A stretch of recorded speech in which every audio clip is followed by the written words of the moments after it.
പമ്പയിൽ നിന്ന് സന്നിധാനത്തേക്ക് വീണ്ടും നിയന്ത്രണം ഏർപ്പെടുത്തി. പമ്പയ്ക്കും ശബരി പീഠത്തിനുമിടയിൽ 3 ഇടങ്ങളിലാണ് ഭക്തരെ തടയുന്നത്. സന്നിധാനം മുതൽ മരക്കൂട്ടം വരെയാണ് ഭക്തരുടെ നീണ്ട നിര. അതേസമയം ഇതുവരെ 30,892 പേർ ശബരിമലയിൽ ദർശനം നടത്തി. അരുൺ കൊടുങ്ങൂർ തയ്യാറാക്കിയ റിപ്പോർട്ട് കാണും.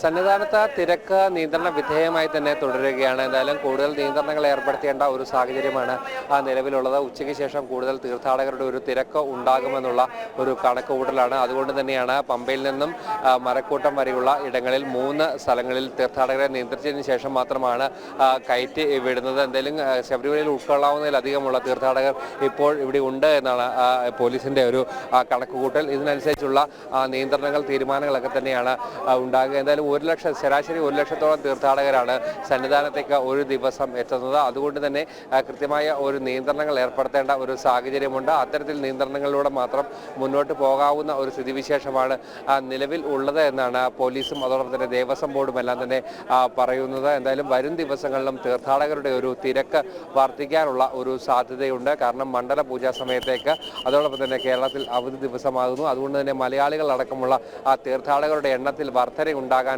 ഒരു സാധ്യത നിലവിൽ കാണുന്നുണ്ട്. ഇതിനനുസരിച്ചിട്ട് മറ്റ് നിലയ്ക്കലടക്കമുള്ള സ്ഥലങ്ങളിൽ നിയന്ത്രിച്ചതിന് ശേഷം മാത്രം ഭക്തരെ സന്നിധാനത്തേക്ക് കടത്തിവിട്ടാൽ മതി എന്നാണ് തീരുമാനിച്ചിരിക്കുന്നത്. അല്ലെങ്കിൽ കാരണം കഴിഞ്ഞ ദിവസങ്ങളിലെല്ലാം തന്നെ മരക്കൂട്ടത്ത് പോലീസും അതോടൊപ്പം തന്നെ അയ്യപ്പ ഭക്തരും തമ്മിലുള്ള വാക്കേറ്റങ്ങൾക്കെല്ലാം തന്നെ ഇടവരുത്തിയിരുന്നത്. ഇനി അത്തരം ഒരു സംഭവങ്ങൾ ഉണ്ടാകാതിരിക്കാനുള്ള ക്രമീകരണങ്ങൾ ഒരുക്കുക. ഇപ്പോഴും പക്ഷേ അരുൺ കൊടുങ്ങൂർ സന്നിധാനത്ത് നിന്ന് തയ്യാറാക്കിയ റിപ്പോർട്ടാണ് പ്രേക്ഷകർ കണ്ടത്.